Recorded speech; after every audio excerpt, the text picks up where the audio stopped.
आज भक्तामर शिविर का तीसरा दिन है। आज हम काव्य नंबर 3 और 4 का स्वाध्याय करेंगे। नमो अरिहंताणं,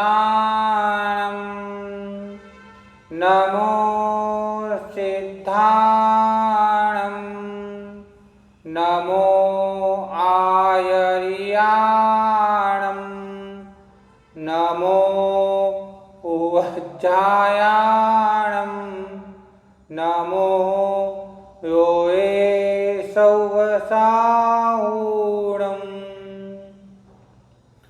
आइएगा हम काव्य पढ़ देते हैं। बोध्या विनापि भूदार्चित पादपीठ, स्तोतुं समुद्यत मतिविगत्रपोऽहम्, बालं विहाय जलसंस्थितमिन्दुबिम्ब, मन्यकैक्षति जन सहसा ग्रहीतुम्। अब काव्य नंबर 4। वक्तुं गुणान् गुणसमुद्र शशाङ्ककान्ता, कस्तैक्षम सुरगुरु प्रतिमोऽपि बोध्या, कल्पान्तकाल पवनोद्धतनक्रचक्रम्, कोहातरितुरमम्बुनिधिभुजाभ्याम्। भक्तामर महामंडल विधान के भक्तामर स्तोत्र के हमने 2 काव्य किए। इन दोनों काव्यों में आचार्य मांगतुंग स्वामी ने कहा है, इन 2 काव्यों में जो बात कही है वह है क्रमशः कि मैं बेशर्म हूँ। आचार्य मांगतुंग स्वामी कह रहे हैं कि मैं बेशर्म हूँ और बहुत छोटा इंसान हूँ, मेरी बुद्धि भी बहुत छोटी है, फिर भी मैं आपके गुणों का गुणगान करूँगा, आपकी स्तुति करूँगा। अब आप विचार करना, आचार्य मांगतुंग स्वयं कह रहे हैं कि मैं बेशर्म हूँ। बेशर्म का मतलब यहाँ एक शब्द आया था कि मैं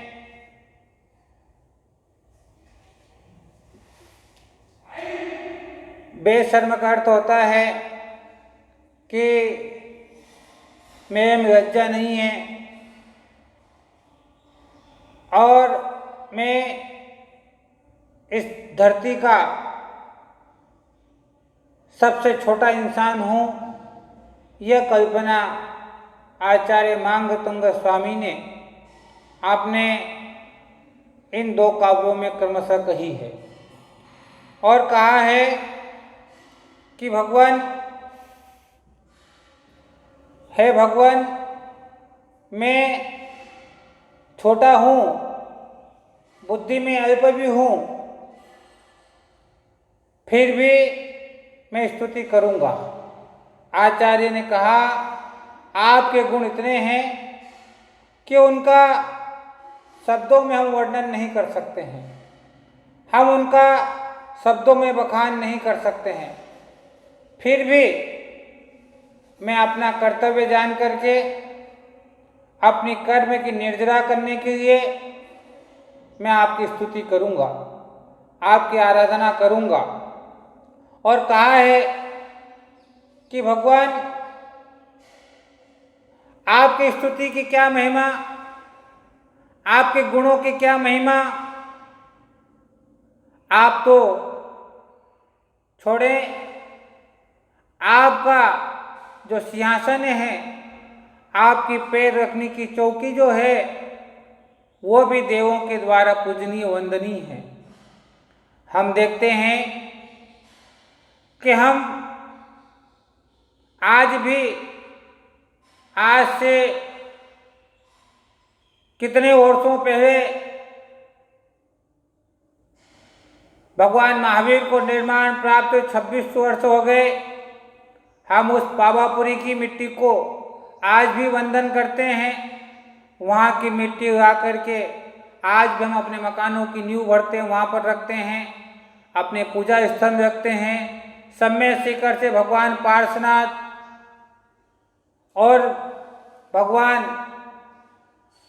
चाहे नेमिनाथ भगवान, पार्श्वनाथ भगवान, शांतिनाथ भगवान, जितने भी भगवान हैं, शाश्वत तीर्थ भूमि है, वहाँ की मिट्टी उगा करके भी हम अपने घर के मकानों में नींव में भरते हुए समय अपने पूजा घर में अपने पास रखते हैं, उसको शुभ मानते हैं, पवित्र मानते हैं।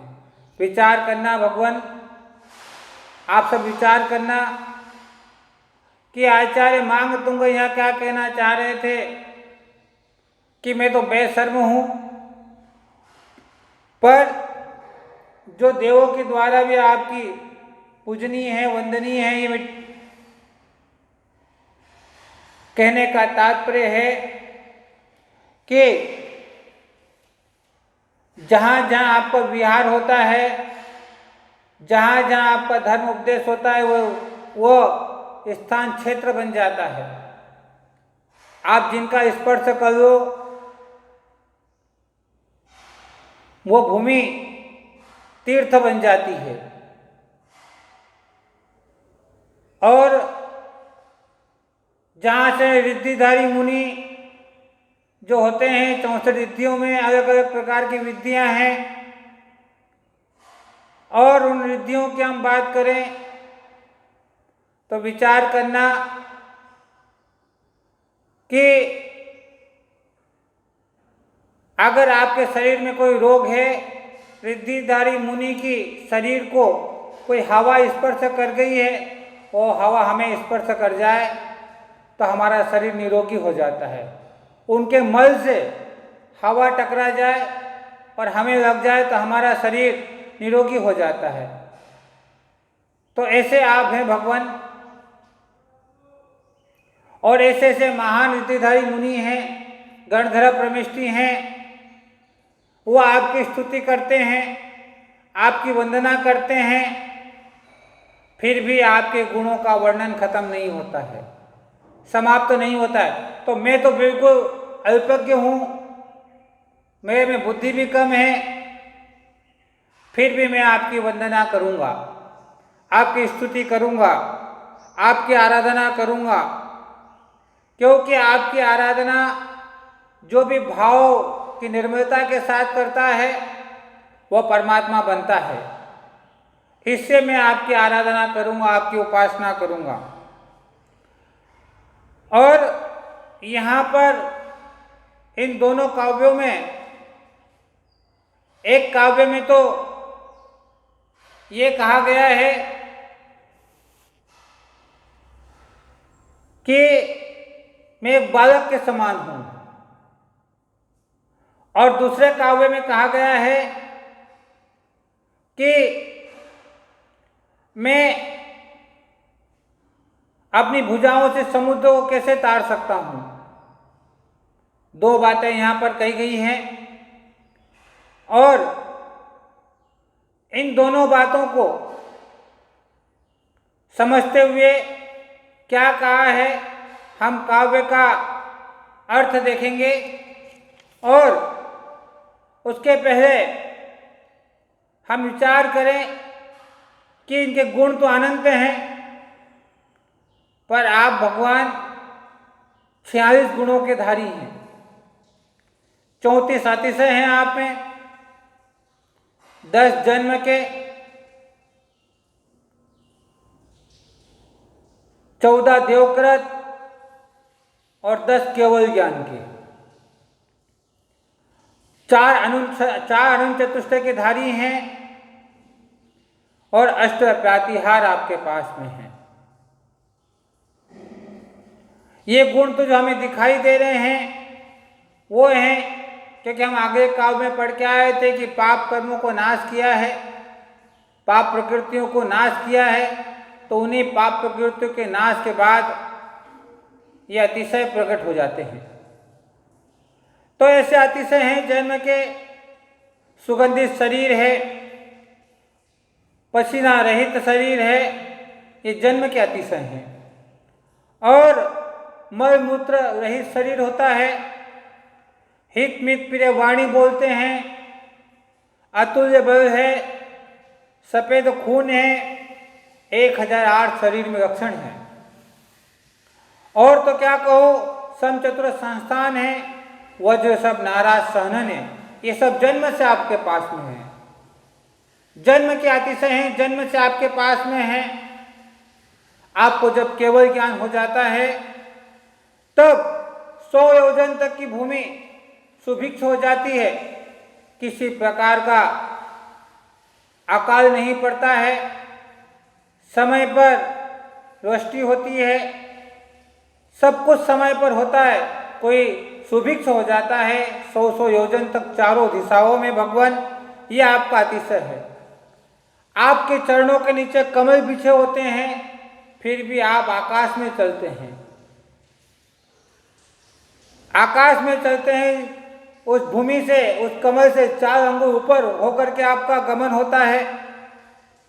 एक मुख होकर के भी आपके 4 मुख दिखाई देते हैं, ऐसा आपका अतिशय है भगवान। और भगवान, आप दया के धारी होते हैं, आप में हिंसा, आपके आसपास कोई हिंसाएं नहीं होती है, आप में उपसर्ग नहीं होता है, आप पर आपका कोलाहल भी नहीं होता है, और समस्त विद्याओं के आप स्वामी हो जाते हैं। नख केश नहीं बढ़ता है, पलकें नहीं झुकती है, परछाई नहीं पड़ती है, ये सब देवकृत अतिशय हैं। केवल ज्ञान होने के बाद ये सब अतिशय हैं। कुछ अतिशय छूट भी जाएं, आप देख लीजिएगा, हम अतिशय नहीं पढ़ रहे हैं, भगवान के गुणों का गान कर रहे हैं कि क्या गुण उनमें है। और देवकृत अतिशय, आपकी जो भाषा होती है, दिव्य ध्वनि अर्धमागुई भाषा होती है, मैत्री भाव होता है, आपस में शेर और हिरण एक जगह पानी पी लेते हैं, शेर और गाय एक जगह पानी पी लेते हैं, दिशाएं निर्मल हो जाती हैं, आकाश निर्मल हो जाता है, 6 ऋतुओं के फल फूल एक साथ हो जाते हैं, ये धरती दर्पण के समान निर्मल हो जाती है। आप जब नीचे चलते हैं तो स्वर्ण कमलों की रचना आपके नीचे करते हैं देवतागण, गगन में आकाश में जय जय घोषकार होते हैं, और मंद मंद हवा चलती है, पुष्पवृष्टि होती है, भूमि बिल्कुल निष्कंठ हो जाती है, कचरे से रहित हो जाती है, आनंद होता है, और आपके आगे धर्म चक्र चलता है। ये आपके अतिशय हैं। 8 प्रातिहार, अशोक वृक्ष, छत्र, सिंहासन, दिव्य ध्वनि, दुमदुमी बाजे देवों के द्वारा, पुष्पवृष्टि, भावमंडल और 64 चमड़ ढोले जाते हैं। अनंत दर्शन, अनंत ज्ञान, अनंत सुख, अनंत वीर्य, ये 4 अनंत चतुष्टय आप में होते हैं।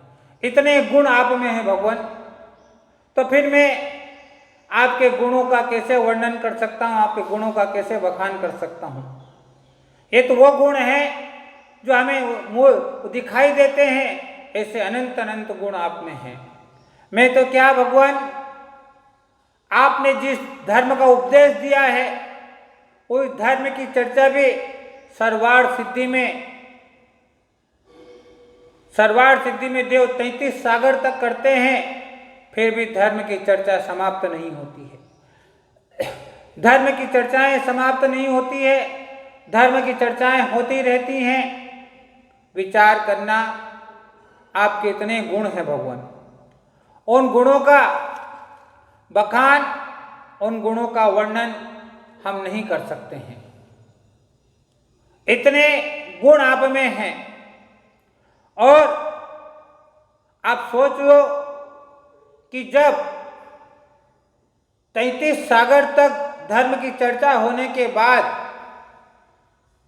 भी आपके गुणों का वर्णन नहीं होता है, आपके गुणों का चर्चाएं नहीं पूर्ण होती है, गणधर प्रमेष्टि वह आपके गुणों को कहने में समर्थ नहीं है, रिद्धिधारी मुनि वह आपके गुणों को कहने में समर्थ नहीं है, और ऐसे सप्त ऋषि मुनि होते हैं वो आपके गुणों को कहने में समर्थ नहीं है, संपूर्ण शुद्ध ज्ञान के धारी जो होते हैं वो आपके गुणों को कहने में समर्थ नहीं है। तो मैं उन सब के सामने तो अल्प बुद्धि हूं, और मैं अल्प बुद्धि हूं, पर मैं बेशर्म होकर के भी, निर्लज्ज होकर के भी आपकी स्तुति करूंगा, आपकी वंदना करूंगा, क्योंकि आपकी वंदना से, आपके गुणगान करने से ही मेरी कर्मों की निर्जरा होगी, मेरे कर्म निर्मल होंगे और मेरे जीवन में कर्म का नाश होगा, मेरे भाव निर्मल होंगे। कर्म निर्मल करने का मतलब पुद्गल कर्म झड़ जाएंगे, पुद्गल कर्म नाश हो जाएंगे और मैं अपने आत्मचिंतन में लग जाऊंगा। हमारे आचार्य ने यही तो कहा है कि यही भावना हमारे जीवन में होनी चाहिए, यही हमारे जीवन में ऐसे भाव उज्ज्वल होना चाहिए, ऐसा आचार्य मांगतुंग ने सोचा होगा, इतने गुणों का चिंतन उन्होंने किया होगा और फिर भक्तामर की रचना वो करते गए होंगे। आइए एक बार हम दोनों काव्यों का अर्थ देखते हैं। क्या कहा है कि देवों के द्वारा पूजनीय है और उनके पांव रखने की चौकी भी वंदनीय है भगवान। ऐसे जिनेंद्र की मैं बुद्धि रहित होकर के, निर्लज्ज होकर के, बेशर्म होकर के आपकी स्तुति करने के तत्पर हुआ हूं, आपकी स्तुति करने के तत्पर हुआ। क्योंकि क्या कहा है? क्योंकि जैसे जल में स्थित चंद्रमा के बिंब को बालक को छोड़ करके अन्य कौन पकड़ने की इच्छा करता है? चंद्रमा के बिंब को, जल में स्थित चंद्रमा के बिंब को बालक को छोड़ करके और कौन पकड़ने की इच्छा करता है? कौन ऐसा दो मनुष्य है जो उसको पकड़ने की इच्छा करता होगा? अर्थात कोई नहीं करता होगा। बालक को तो साक्षात वो चंद्रमा दिखाई देता है और वो निर्मल भाव से उसको पकड़ता है और ये सोचता है कि मैंने चंद्रमा को पकड़ लिया है। पर ऐसा ही आपके गुणों का गान करने की है। मैं भी ऐसा ही हूं, एक बालक हूं, निर्बुद्धि हूं, निर्लज्ज हूं, मेरे को आपकी स्तुति नहीं आती है, फिर भी मैं आपकी स्तुति करूंगा, क्योंकि मैं अल्प बुद्धि हूं, फिर भी आपकी स्तुति करूंगा, वह स्तुति मेरे कर्म निर्जरा का कारण बनेगी। काव्य नंबर 4 का अर्थ है कि आप गुणों के भंडार हैं, आपके गुण चंद्रमा के समान सुंदर हैं। आपके गुणों को कहने में, आपके गुणों को कहने में बृहस्पति के सदृश भी, बृहस्पति के समान भी जिसकी बुद्धि है, या बृहस्पति भी उन गुणों को कहने में समर्थ नहीं है। समर्थ नहीं, अर्थात जब वो नहीं है तो फिर संसार में कोई ऐसा नहीं है जो आपके गुणों को कहने में समर्थ हो, अथवा फिर भी मैं आपकी स्तुति करूंगा। ये तो ऐसी बात हो गई जैसे प्रलय काल की बहुत हवा चल रही हो, समुद्र का पानी उफान मार रहा हो और उसमें मगरमच्छ हो, और फिर उसमें ये इच्छा करूं कि मैं दोनों भुजाओं से उस समुद्र को पार कर जाऊं, तो वह संभव नहीं है। हम उन दोनों भुजाओं से उस समुद्र को पार नहीं कर सकते हैं। और कौन कर सकता है? अर्थात कोई भी ऐसा समुद्र पार नहीं कर सकता है। बस भगवान, मैं भी आपके सारे गुणों का बखान तो नहीं कर सकता हूं। आप सोचो कि अभी तो हमने 34, 8 और 4 46 गुणों का वर्णन किया। इन गुणों का भी हम संपूर्ण वर्णन करने में समर्थ नहीं है। तो आपके तो कितने गुण हैं, अनंत अनंत गुण हैं। आप तो गुणों के भंडार हैं, आप तो गुणों के सागर हैं। आपको कुछ भी नाम दे दिया जाए, 1008 नाम, 1000 आपके नाम है, सहस्त्र नाम के माध्यम से आपकी आराधना की जाती है। आपको सब जो भी नाम हो उसमें आप सार्थक हो। आपको तो ये भी कह दिया है कि आप 3 जगत के पालनहार हो। आपको इससे भी 3 जगत का पालनहार कहा है कि संसार के सारे प्राणियों को आप मोक्ष मार्ग का उपदेश देते हो, संसार के दुखों से निकलने का रास्ता बताते हो। आप निकम्मे हो, ये भी आपको कह दिया। अब निकम्मा शब्द अगर हम अभी किसी को कह देवे तो क्रोधित हो जाता है, पर आपको तो आचार्य निकम्मा भी कहा है, यानी अब आपके पास कोई काम करने योग्य नहीं है। आपने सारे काम कर दिए, आपने 8 कर्मों को नाश कर दिया है, 4 घात्या कर्मों को नाश कर दिया है।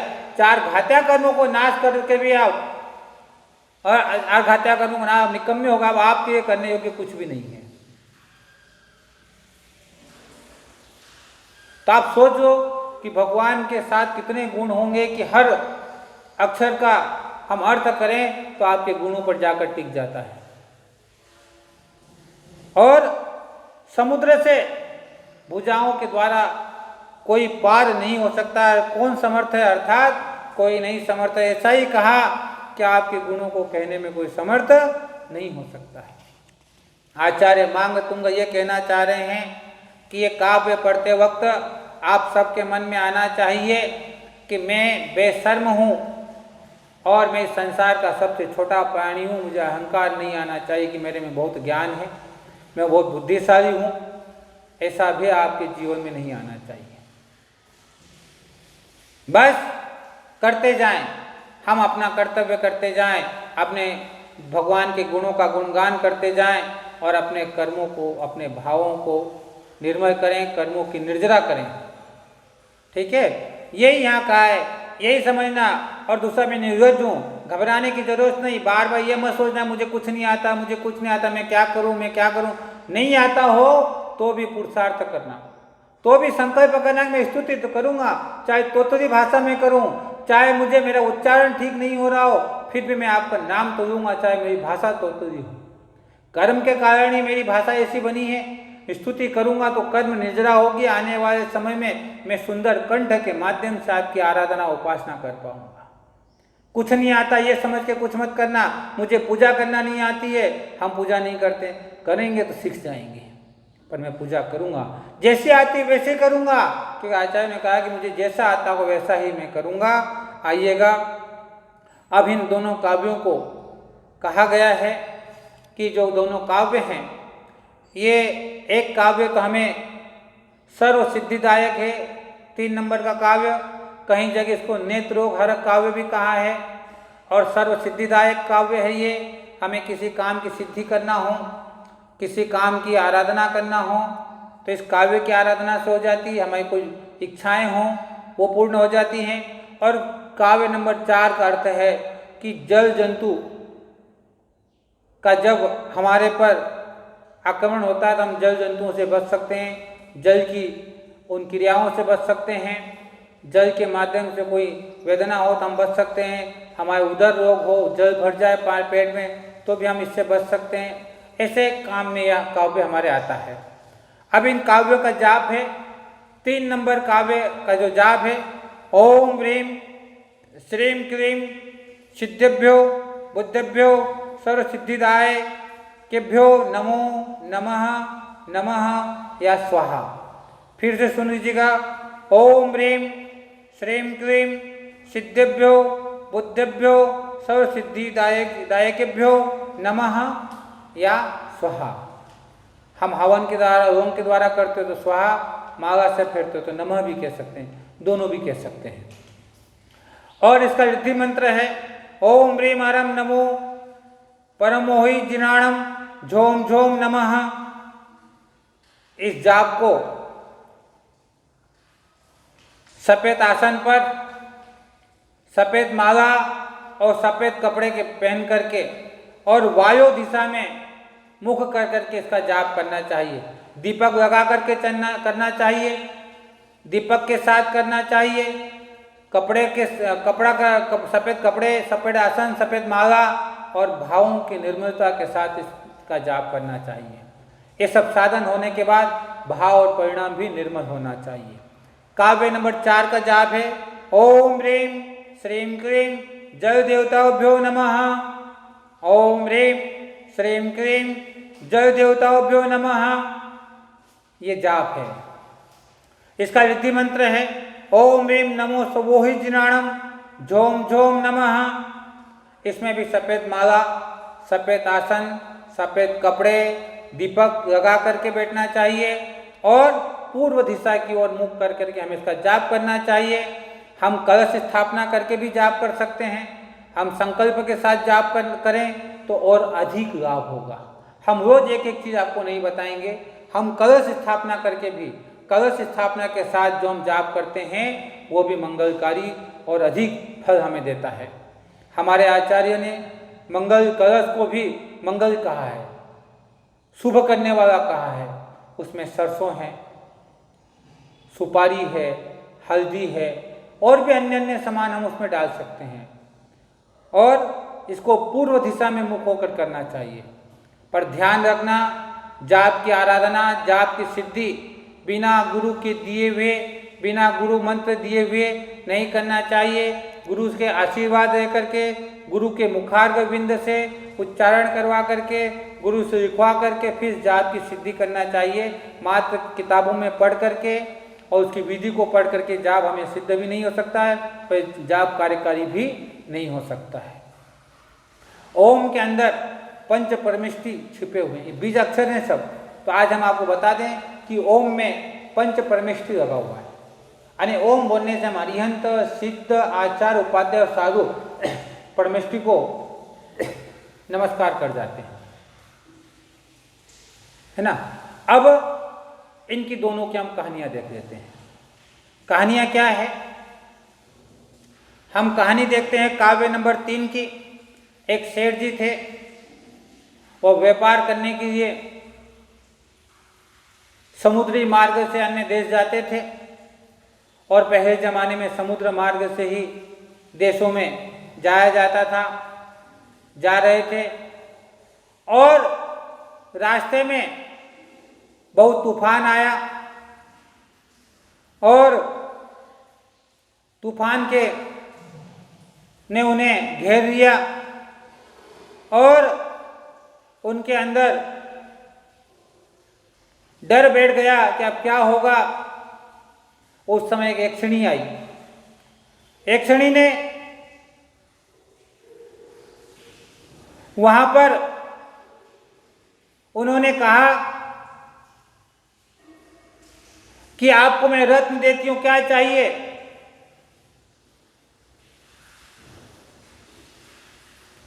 और वहां से यक्षिणी को स्मरण किया और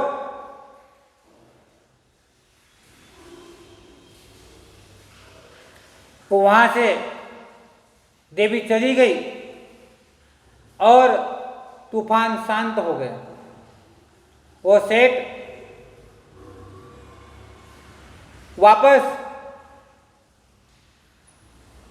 समुद्र पार हुआ और पार होने के बाद वो जिन मंदिर में गया। जिन मंदिर के वहां एक कसाई बलि चढ़ा रहा था और वो कसाई हमेशा चढ़ाता था। मंदिर में ऐसी परंपरा नहीं थी। सेठ को कहा चढ़ाना पड़ेगा। सेठ ने मना कर दिया कि मैं ऐसा अनर्थ का काम, हिंसा का काम नहीं करूंगा। और वो सेठ की गर्दन काटने के तैयार हो गया। सेठ ने तीसरे काव्य का मंत्र जाप और काव्य पढ़ना प्रारंभ किया। उस समय फिर देवी प्रकट हुई और देवी ने उस कसाई को कील कर दिया और उस कसाई ने क्षमा याचना करी। तब देवी ने उसे छोड़ा और सेठ को कह के गई कि देखो, तुमने उस समय रत्नों की लालच नहीं करी थी, इससे मैं डबल आपके पास आई हूं और आप धर्म में दृढ़ थे, इससे मैं आपकी रक्षा करने आई हूं। तो तीसरे काव्य का आपने देखा कि कैसे यहां पर यह फल प्राप्त हुआ। तो आप भी अपनी अंदर की दृढ़ता को बनाए रखेंगे तो आपकी भी सभी मनोकामनाएं पूर्ण होगी, सब काम सिद्ध होंगे। ऐसा यहाँ पर इस कहानी का अर्थ है। 4 नंबर की कहानी है काव्य की।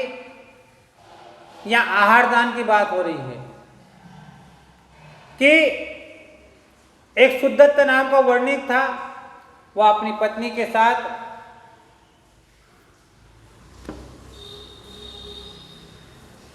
मुनि महाराज को पड़काने के लिए कलश हाथ में लेकर के घर के बाहर निकला, और बाहर निकलने के बाद वो मुनि को पड़का रहा था। इतने में एक मुनिराज आए और उन्होंने मुनिराज को आहार दान दिया, और आहार दान देने के बाद वो सुदत्त वर्णिक और उनकी पत्नी ने कहा कि हमें धर्म को उपदेश दें। तब मुनिराज ने उन्हें कहा कि आप 3 नंबर और 4 नंबर की काव्य की आराधना करें। उसका जाप दिया, उसके मंत्र दिए, और मुनिराज वहां से चले गए। सेठ बड़ी आस्था और श्रद्धा से वो जाप करता था। एक दिन समुद्र में वही वापस सेठ जी धन कमाने गए। रास्ते में वही तूफान आया। तूफान आने के बाद प्रभावती देवी आई, क्योंकि सेठ ने जैसे ही तूफान आया तो वहां पर सेठ ने तीसरा और चौथा काव्य जोर जोर से पढ़ना प्रारंभ किया, जाप करना प्रारंभ किए, और देवी आ गई। प्रभावती देवी ने उस सेठ को चंद्रकांत मणि दी, और वहां से वो चली गई। इतने में तूफान भी शांत हो गया। सेठ वापस अपने घर को पहुंच गया। तो देखा आपने किस प्रकार से यहाँ पर यह काव्य के माध्यम से उन्होंने समुद्र के पार कर लिया, जल संबंधित बीमारियां पार कर ली,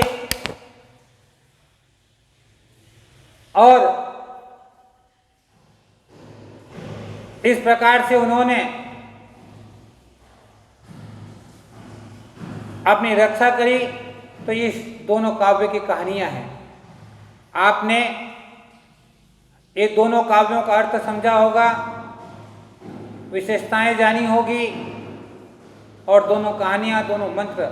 पुनः आपको बार बार मैं कह रहा हूं कि इनके जाप हमें गुरु मुखारविंद से लेना चाहिए, तभी सिद्ध होंगे, तभी हमें कार्यकारी होंगे। बिना गुरु के दिया मंत्र सिद्धि को प्राप्त नहीं होता है, कार्यकारी भी नहीं होता। हम भावों को निर्मल कर सकते हैं, परिणामों को निर्मल कर सकते हैं।